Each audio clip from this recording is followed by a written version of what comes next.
नमः सिद्धेभ्यः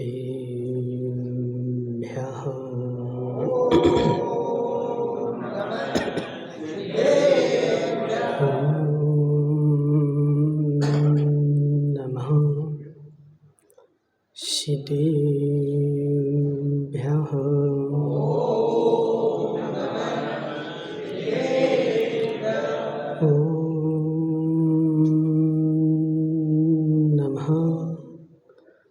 सिद्धेभ्यः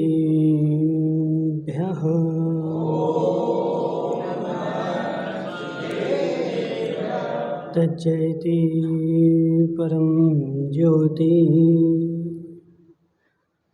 समं समस्तैरनन्तपर्यायै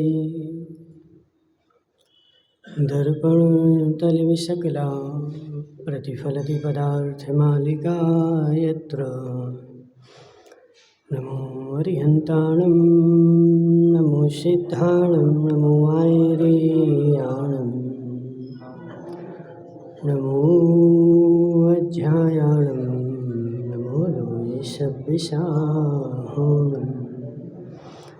पंच परमेष्टि भगवान के अनंत अनंत सिद्ध परमेष्टि भगवान के 1008 देवादेव शांतिनाथ भगवान के 1008 देवादेव सुपारसनाथ भगवान के आचार्य भगवान अमृत चंद्र स्वामी के आचार्य भगवान विशुद्ध सागर जी महाराज के परम पूज्य आध्यात्म नेता मुनि तपस्वी शास्त्री शुद्ध सागर जी महाराज की जय।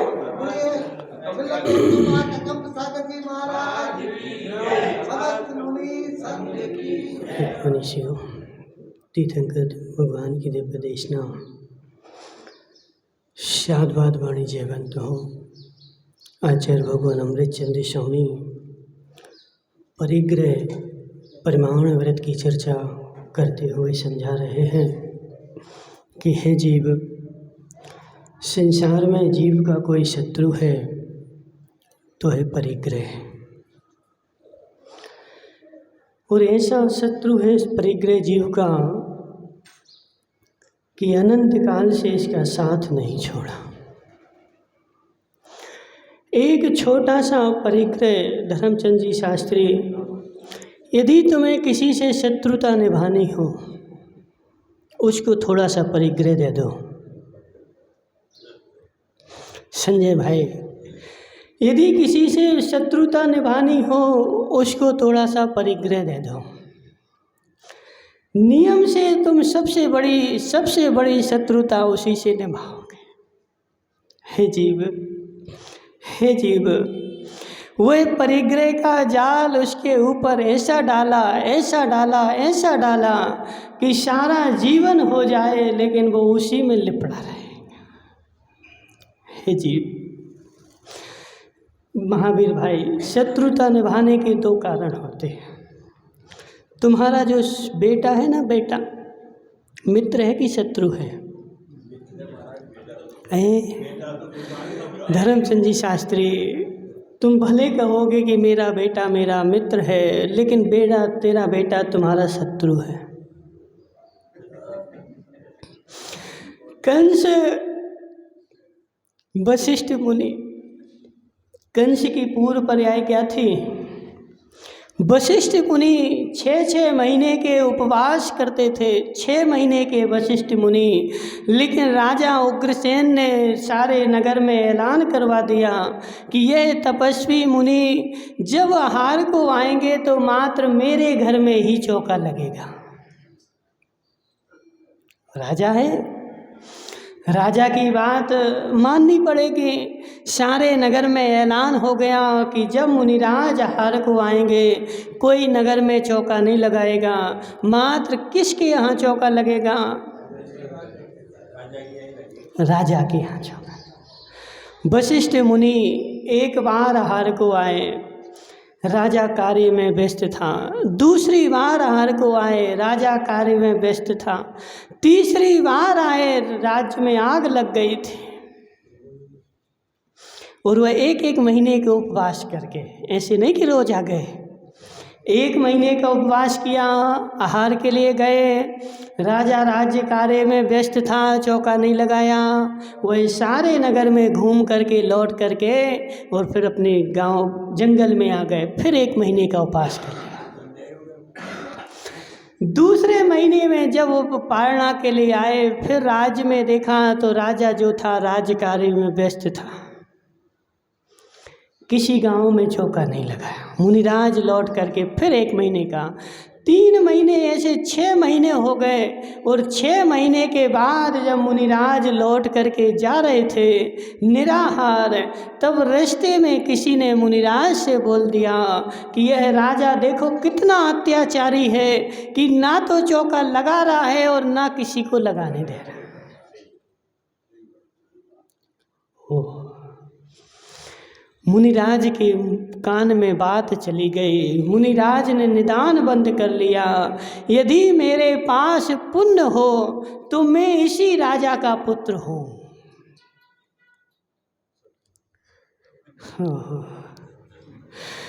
हे जीव, यदि मेरे पास पुण्य हो, मेरी तपस्या से पुण्य का बंध हुआ हो, तो अगले भव में मैं इसी राजा का पुत्र हो करके और इसको क्या करूँगा, फिर मैं इसको सजा दूँगा।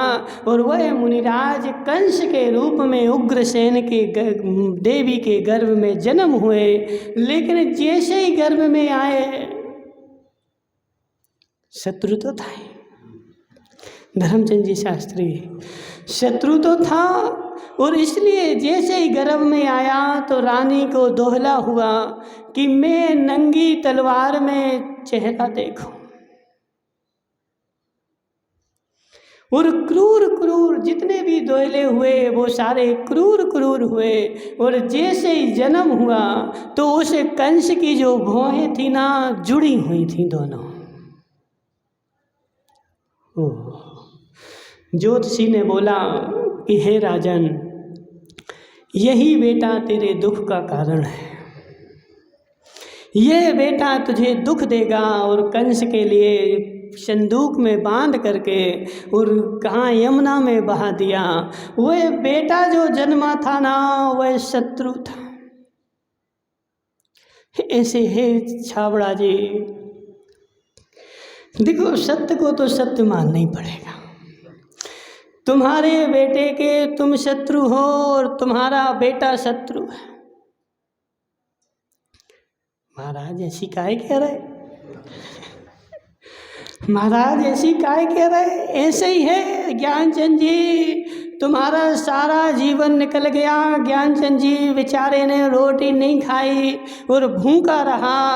1-1 रुपया जोड़ा, 1-1 रुपया जोड़ा और जोड़ करके सारी चाबी किसको दे दी। हे जीव, हे जीव, तेरे सारा जीवन उसके बच्चे के जोड़ने में लग गया, इसलिए वह तेरा शत्रु। और तूने उसको थोड़ा सा परिग्रह दे दिया तो वह उसमें लिपट के रह गया, इसलिए वह तुम्हारा शत्रु। हे जीव, तेरा सबसे बड़ा कोई शत्रु है, सबसे बड़ा कोई शत्रु है तो है परिग्रह है। मुकेश बनेठा, शत्रुता निकालने का मतलब यह नहीं कि जिसको डंडा मारो वही शत्रु है। और किसी से शत्रुता निकालनी हो तो डंडा मार के ही निकालो। देखो शत्रुता निकालने के अनेक कारण हैं। अब जैसे धर्मचंद जी शास्त्री हैं, अब समझे धर्मचंद जी शास्त्री गए कहाँ, टमाटर लेने, और टमाटर लेने गए, 1 किलो टमाटर लाए। और इन्होंने देख लिया कि उस जो टमाटर वाला है ना, उसने कम तोले हैं, इन्हें देख लिया। अब इन्होंने क्या तरकीब लगाई कि एक काम करो, अब यदि मैं इससे कुछ कहता हूँ तो अभी मेरी नाम खराब होगा। अब धर्मचंद जी शास्त्री ने हाथ में लिए और दुकानदार से बोला कि अरे जी टमाटर तो ज़्यादा से लग रहे हैं, कम लग रहे नहीं थे, कम देख लिए थे कि देखो उसने कम तोले हैं। और धर्मचंद जी शास्त्री ने क्या बोला कि ये टमाटर जो है ये तो ज़्यादा लग रहे हैं। नहीं सेठ जी, पूरे 1 किलो है, ज़्यादा नहीं है। अब इन्होंने उसके मन में एक कीड़ा बैठा दिया ना, थे तो कम लेकिन बोला क्या ज़्यादा है। अब उसने क्या समझ में आई कि अरे हमने 800 ग्राम तोले थे और फिर भी सेठ जी बोल रहे कि ज़्यादा है, तो अब एक काम करेंगे, अगला जो आएगा उसको 600 ग्राम ही देंगे। देखो शत्रुता निकालने की कला है ना। अब दूसरा ग्राहक गया, कौन? मुकेश बनेठा गए। तो मुकेश बनेठा ने बोला कि 1 किलो टमाटर दो, उसने 600 ग्राम तोल के दिए। हाँ, अब मुकेश बनेठा अच्छे मोटे ताजे, अब तो वो अड़ गए कि नहीं ये तो 1 किलो है ही नहीं है। और मुकेश बनेठा ने बगल वाले तराजू पे तुलवाए तो वो 600 ग्राम थे। अब मुकेश भाई ने पकड़ के 4 तमाचा मारे। 600 ग्राम को 1 किलो बता रहे ना। तो अब देखो धर्मचंद जी शास्त्री दूर खड़े देख रहे थे कि देखो अब मजा आ गया। हे जीव, यदि मैं स्वयं उससे लड़ने बैठता तो 800 ग्राम थे और वह 800 ग्राम उसने मुझे दिए थे, मैं बूढ़ा ठहरा और मुझे वह मार नहीं पाते। इसलिए अब मैं उसके दिमाग में कीड़ा बैठाता हूँ कि ज़्यादा है, और जब तू पहलवान से फंसेगा तब तेरी सारी दुश्मनी निकल जाएगी। दुश्मनी देखो ऐसा नहीं, क्या नाम तुम्हारा? ज्ञानचंद जी, जितनी जिसमें बुद्धि होगी उतना ही तो चलाएगा। अब धर्मचंद जी शास्त्री तो बुद्धिमान आदमी, तो अब मैं स्वयं पचड़े में ना पड़ूं, इसलिए ऐसा कोई उपाय छोड़ दो जिससे काम भी हो जाए। तो इसलिए हे जीव, शत्रुता निकालने का एक ही कारण नहीं कि जो मेरा शत्रु है उसको डंडा लेकर के मारूंगा तभी वह मेरी शत्रुता होगी। शत्रुता निकालने के अनेक उपाय हैं, और शत्रुता निकालने में एक उपाय एक ये भी है कि बेचारे को थोड़ा सा परिग्रह दे दो। देखो नहीं हो विश्वास, नहीं हो विश्वास संजय भाई तो करके देखना। अभी नवरत्न भाई शांति से बैठा है, एक ही दुकान है, उसको बेचारे को एक आध फैक्ट्री और खुलवा दो, एक फैक्ट्री और खुलवा दो, अनाज का काम और चालू करवा दो।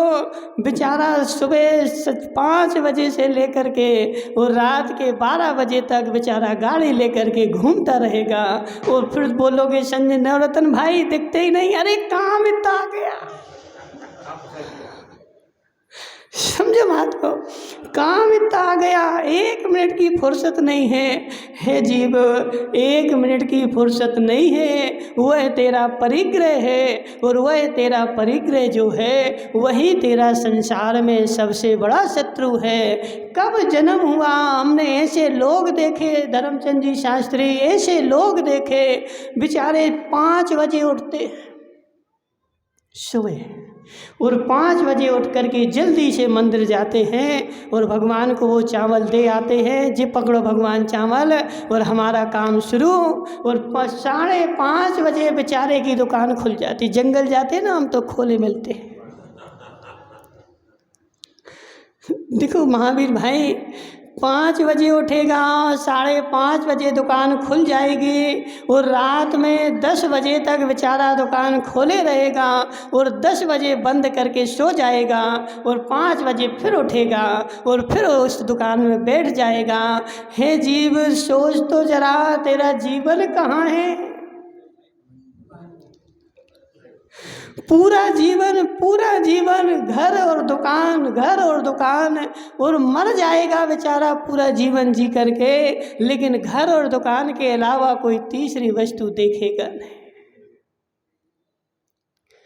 नहीं। बदमचंद जी पुराण वाले, कब जन्म हुआ, कब मैं 70 साल का हो गया, और कब मुझे यमराज लेने आ गया, पता ही नहीं चला, पूरा जीवन निकल गया। ज्ञानचंद जी 65 साल के हो गए, मात्र मेरी दृष्टि, पूरी दृष्टि रही जीवन भर किसके लिए, कब कौन ग्राहक आ रहा है। मात्र इतने ही जीवन है। धर्मचंद जी शास्त्री, इतने ही जीवन है, इतने ही जीवन है और इतने के लिए ही जीवन है कि सुबह 5 बजे उठ और दुकान में बैठ जा और रात में 10 बजे बंद करके और अपने आराम से सो जा और सुबह 5 बजे फिर उठ जा। ऐसे हमने कितने लोग देखे बेचारे 5 बजे से आकर के दुकान खोल लेते हैं और रात में 10 बजे तक बैठे रहते हैं। उनके जीवन में कोई दूसरा काम ही नहीं। संजय भाई, क्या इतने ही जीवन है? हाँ ना तो बोलो। इतने ही जीवन है और इतना जीवन क्या, मात्र इतना काम तेरा पर्याप्त है और इतने के लिए ही तुझे ये जीवन मिला था। और तूने सारा जीवन मात्र किसके लिए? वह नोटों को जोड़ने के लिए लगा दिया। और जीवन में कोई दूसरा मेरा लक्ष्य नहीं, एक ही लक्ष्य है। कौन सा? महावीर भाई छाबड़ा, क्या लक्ष्य है बता, क्या लक्ष्य है? वो बेचारा कल बोल रहा था, बोले महाराज हम सोच रहे कि चौका लगा लें। और वो बेचारा सोचते रहेगा और बोले महाराज जो है चले जाएंगे। क्योंकि महाराज सोच तो रहे ना भाई, बड़ी बात है कि राजस्थान की सोच तो ऐसी है कि एक व्यक्ति कोटा में मिला, 50 साल का था, इंजीनियर था। उससे हमने पूछा कि यार तुम अभिषेक करते कि नहीं? महाराज अभिषेक तो नहीं करते लेकिन कोशिश जरूर करते हैं। रोज रोज उठ करके सोचते हैं कि हमें अभिषेक करना चाहिए, हमें अभिषेक करना चाहिए। कितने साल हो गए सोचते हुए? बोले 20 साल हो गए सोचते हैं रोज, लेकिन आज तक कर नहीं पाए। ऐसे बेचारे छाबड़ा की देखो बेटा, ऐसा कंजूस है, 3 महीने से सोच रहा है कि हम चौका लगा लें। जी धर्मचंद जी शास्त्री, क्या होगा, क्या होगा? हे जीव, सोचते ही सोचते पूरा जीवन तेरा निकल जाएगा और काम तू जीवन में कर नहीं पाएगा। क्यों क्यों सोच रहा है ज़्यादा? ज्ञानचंद जी, क्यों सोच रहे ज़्यादा? महाराज चौका लगाएंगे तो सब्जी लाना पड़ेगी, आटा दाल लाना पड़ेगी, आटा दाल लाएंगे तो हमारे पैसा चले जाएंगे, इसलिए पैसे ना चले जाएं, इसलिए सोचने में, मुकेश भाई सत्य है कि नहीं? सोचने में कुछ नहीं लगता। इसलिए हम तो एक काम करते महाराज, दूसरे परमचंद जी चौका लगाएंगे और हम सोच लेंगे, भावना भर लेंगे। हे जीव, हे जीव, कितना कितना बेकार है यह परिग्रह, कितना बेकार है परिग्रह। बेचारे जिसके पास है ना तो वह कार्य कर पा रहा है और जिसके पास नहीं है वह भी नहीं कर पा रहा। जिसके पास नहीं है वह तो कर नहीं पा रहा, रो रहा बेचारा, मेरे पास यदि पैसे होते तो मैं महाराज का चौका लगा करके पड़गाहन कर लेता। और जिसके पास है वह बेचारा इतना कंजूस कि बेचारे उससे निकल नहीं रहे। संजय भाई, हो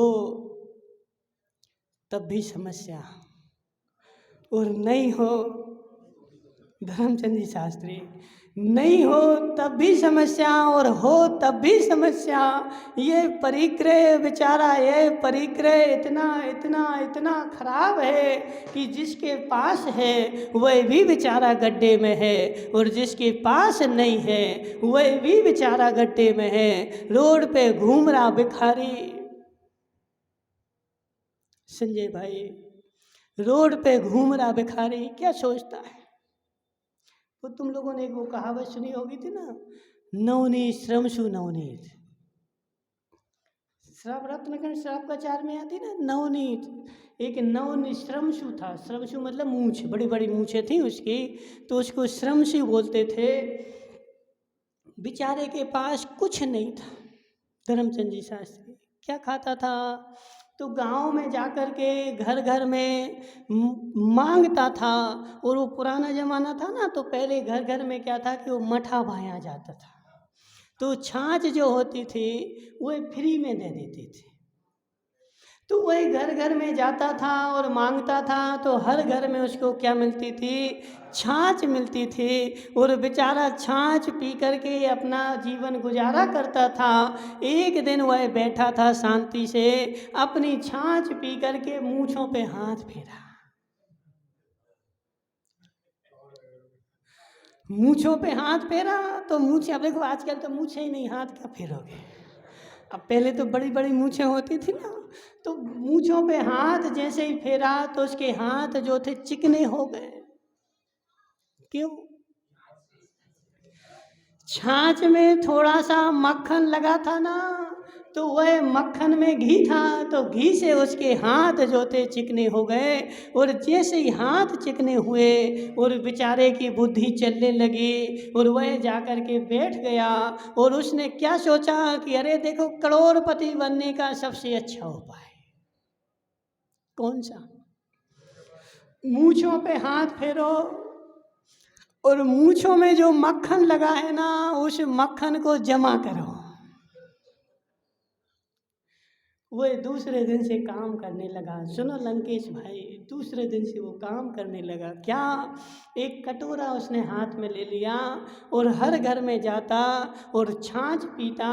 और छाछ पीता तो मूँछों में मक्खन छप जाता और वह मक्खन निकाल के वह कटोरे में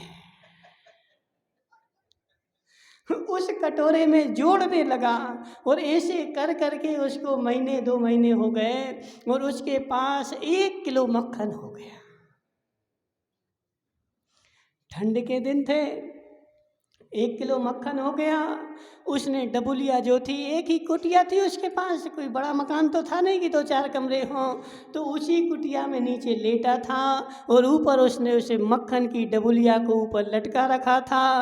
और उस ठंड के दिन थे, नीचे अग्नि ताप रहा था और तापते तापते उसको नींद आ गई। और नींद में अब वो सोच रहा है, मेरे पास 1 किलो घी हो गया, कल मैं बाज़ार जाऊंगा और बाज़ार जा कर के क्या करूंगा, 1 किलो घी बेचूंगा और 1 किलो घी बिक जाएगा, वो पैसे जमा करूंगा, फिर घी जोड़ूंगा, फिर 1 किलो और हो जाएगा, ऐसे 2-4 किलो हो जाएगा। और उतने में फिर मैं एक बकरिया लेके आऊँगा। क्या लाऊंगा? एक बकरी लेके आऊँगा और वह बकरी फिर मुझे दूध देगी और उस दूध से फिर मैं घी बनाऊँगा और फिर वह बहुत सारा घी हो जाएगा।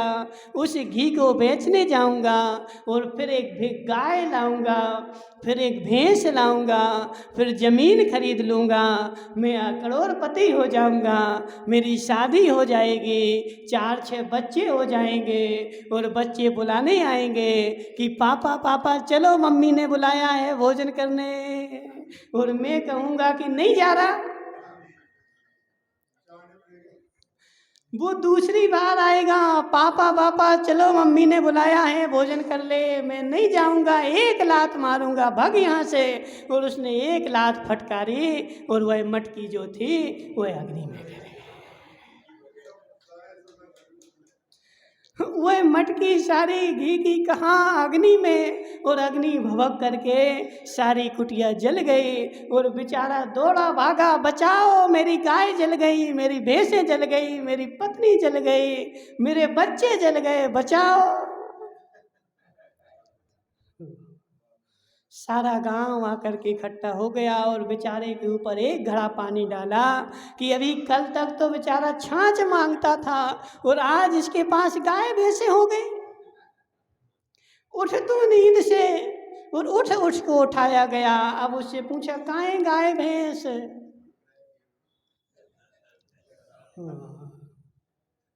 हे जीव, हे जीव, जिसके पास है वह भी बेचारा कल्पनाओं में जी रहा है। मेरे पास मुकेश बनेठा एक दुकान है, मेरा बेटा बड़ा होगा मैं 4 दुकानें और खोलूँगा, 4 दुकानों का मैं मालिक होऊंगा, मैं करोड़पति हो जाऊंगा, मेरी इतनी संपत्ति होगी। और जिसके पास नहीं है वह भी बेचारा कल्पनाओं में। मुकेश भाई, परिग्रह पाप नहीं है, परिग्रह पाप नहीं है। पाप क्या है? परिग्रह पाप नहीं। धर्मचंद जी शास्त्री जी, पेन पाप है कि नहीं? इस पेन में कौन सा पाप है बताओ? संजय भाई क्या सोच रहा है? इस पेन में कौन सा पाप है जी? पेन पाप है कि नहीं? क्यों? जीव परिग्रह पाप नहीं है। परिग्रह पाप नहीं है। परिग्रह में जो तेरी आसक्ति बनी हुई है,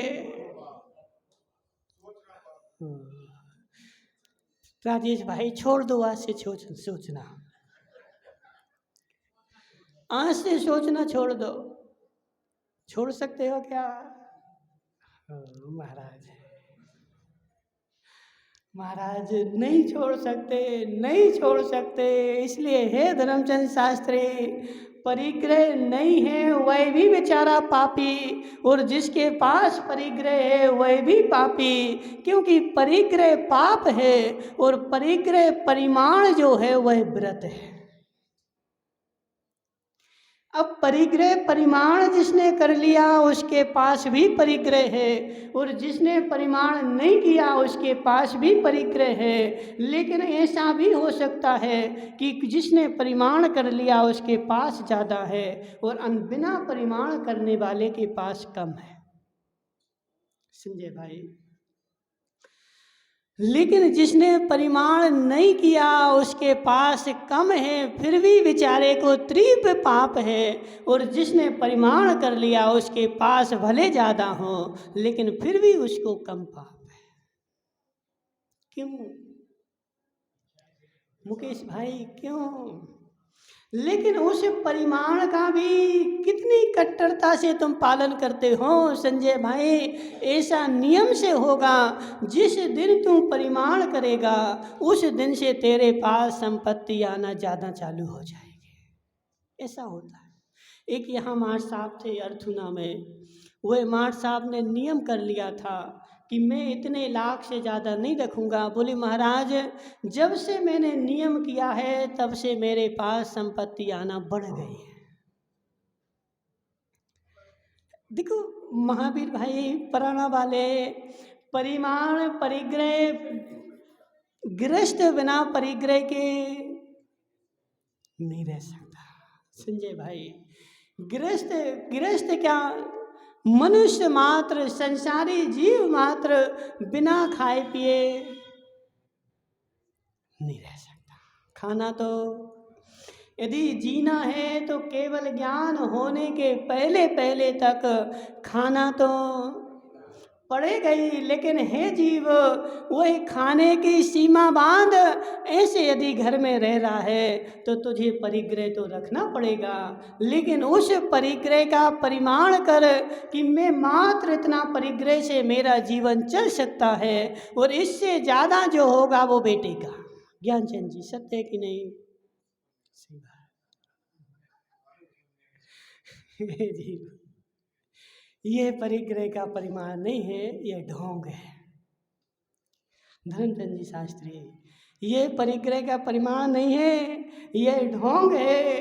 तू अपने जीवन को बैठ करके सीमित कर, और सीमित करने के साथ पदमचंद जी पराणा वाले अपने जीवन में परिमाण कर कि इतने से मेरा जीवन चल सकता है। 70 साल के हो गए, 30 साल और जिएंगे तो 30 साल में कितना मेरा परिमाण है उतना परिमाण कर, और उससे ज़्यादा जो है उस सब का त्याग कर, और बाद में और आ जाए तो वो सारा जो है वो मंदिर की खाते, धर्म खाते। महाराज बहुत कठिन है। धर्मचंद जी शास्त्री, सत्य है कि नहीं? है जीव, बहुत कठिन है, बहुत कठिन है। वह परिग्रह का परिमाण कर लेना बहुत कठिन है। क्योंकि मेरी आशा तो इतनी है कि वो बोलते ना कि तन की भूख तनक सी आध पाव एक शेर, और मन की भूख अपार है लील लेत सुमेर। प्रेस वाले हुक्मचंद जी, सत्य की नहीं, सुमेरु पर्वत के बराबर लोहे का गोला भी मेरे घर में आ जाए लेकिन मेरा मन शांत। 1,00,000 योजन का, छोटा मोटा नहीं, कितना बड़ा, 1,00,000 योजन का कर परिमाण, 1,00,000 योजन का सोने का गोला मैं रखूंगा, इससे ज्यादा नहीं रखूंगा। महाराज, जिस दिन वह भी आ जाएगा तब भी मन कहेगा कि अभी तो 5 सुमेरु हैं, अभी तो एक ही आया है। कितने हैं? अभी तो 5 है ना, एक ही मिला मुझे, अभी तो 4 और बाकी हैं, इसलिए उन 4 की सीमा और मैं थोड़ी बढ़ाई लेता हूँ। तो यहाँ पर आचार्य भगवान वही बता रहे कि हे जीव, वास्तु, क्षेत्र, धन, धान, कुप, भूमि, सोना चांदी, दासी दास, ये जो 10 प्रकार का परिग्रह है, इसका तूने परिमाण किया और इस परिमाण के यदि तूने अतिरिक्त किया, ज़्यादा कर लिया, तो वह तेरा अतिचार है।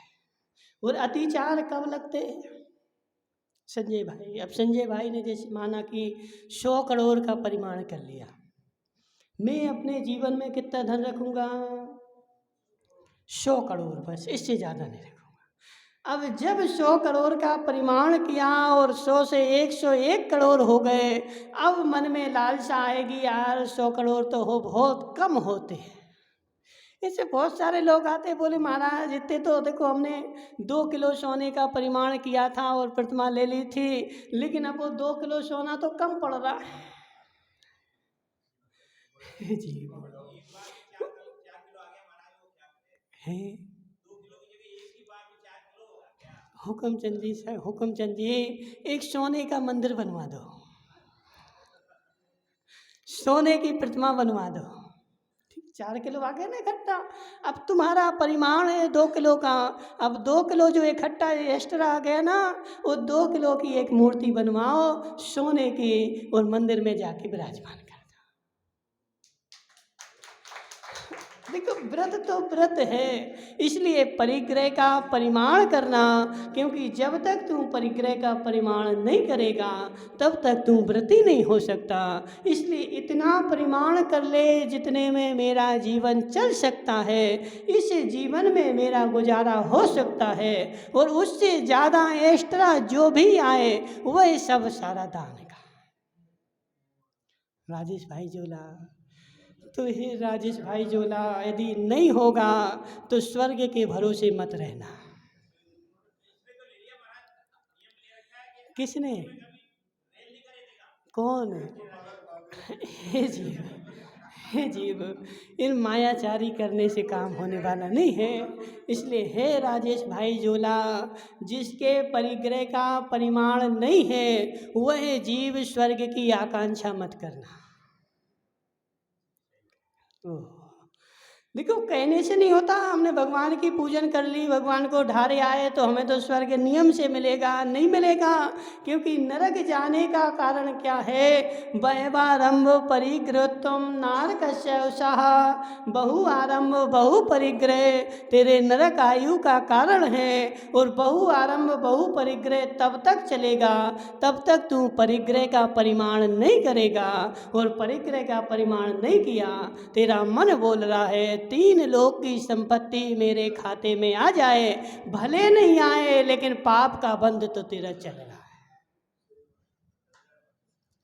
सारे 3 लोक की संपत्ति मेरे खाते में आ जाए, मेरा मन ऐसा बना हुआ है। अब ये विमल मार साहब शांति से क्यों बैठे? अब देखो, टीचर थे, पेंशन हो गई, अब घर में कोई काम नहीं है, अब शांति से बैठे। अभी इनको कोई ऑफर आ जाए, विमल मार साहब चलो एक तेल का मिल खोल लो, हम देखो तुम्हें कुछ नहीं करना, तुम तो पैसा लगाओ, पैसा मात्र लगाओ, सारी आमदनी गारंटी हमारी। मतलब ऐसे कोई पार्टनर मिल जाए ना, घाटा लगे तो हमारा, फायदा हो तो तुम्हारी। विमल मार साहब तैयार हो गए कि नहीं? हे जीव, हुक्मचंद जी, कहना आसान है, कहना आसान है, उस रावण ने भी नियम लिया था कि मैं किसी स्त्री को नहीं पकड़ूंगा, लेकिन जैसे ही सीता मिल गई तो मन का जो है ना लालसा, वो कहना आसान है लेकिन सामने जब वस्तु हो। मैं रोड पे एक एक रुपया नहीं उठाऊंगा, रोड पे किसी का डला हो, लेकिन पदमचंद जी टोंगिया यदि सोने का रुपया डला हो तो इसलिए हे जीव, इस परिग्रह का परिमाण कर और अपने मन को समझा। जिसने परिग्रह का परिमाण नहीं किया उसके नियम से नरक गति का ही बंद होगा, नरक आयु का ही बंद होगा, क्योंकि परिग्रह जो है वह नरक में ले जाने वाला है। इसलिए हे संजय भाई, जितने से तेरा जीवन चल सकता हो उतने का प्रमाण कर, उतने का कर प्रमाण। हे जीव, हे जीव, बच्चों को भी उनके पैरों पे खड़ा कर दे, बच्चों को उनके पैरों पे खड़ा कर दे और अपने जीवन को सीमित कर ले, और उसके अलावा कमाना बंद मत कर, उसके अलावा कमा, लेकिन जो आए वो बच्चों का नहीं, वो धर्म का है। हे जीव, सीने पे पत्थर रखना पड़ेगा ज्ञानचंद जी, सीने पे पत्थर, देखो अब समय तो खूब हो गया है, सीने पे पत्थर रखना पड़ेगा, बड़ा सा छोटा सा नहीं। अपने आमदनी में से 1 रुपया मंदिर में डालने के लिए हमने देखे ऐसे बेचारे, वो जेब में टटोलते हैं, सिक्का होगा तो डाल देंगे। देखो जमाना कहाँ से कहाँ चला गया संजय भाई, जमाना कहाँ से कहाँ चला गया। आज छोटा सा 1 साल का बच्चा भी 5 का नोट सिक्का नहीं लेगा, कितने चाहिए उसको, कम से कम 10 और 5-10 साल का हो गया तो 100 से कम नहीं चाहिए। संजय भाई सत्य है कि नहीं। और वो जमाना कहाँ से कहाँ चला गया, 5 साल का बच्चा भी 100 का नोट मांगता है, और ज्ञानचंद जी मंदिर में जाते हैं तो वो 1 रुपये का नोट टटोलते हैं कि है तो हम गुल्लक में डाल। अभी मंदिर में हम वहीं के वहीं हैं। इसलिए हे जीव, यह सारा तेरा लोभ है, और यह सारा लोभ तेरे नरक गति का बंध का कारण है। समय के साथ चल, समय आगे बढ़ गया है, इसलिए मंदिर के खाते को भी बढ़ा। आगे चर्चा फिर करेंगे। बोली शांतिनाथ भगवान।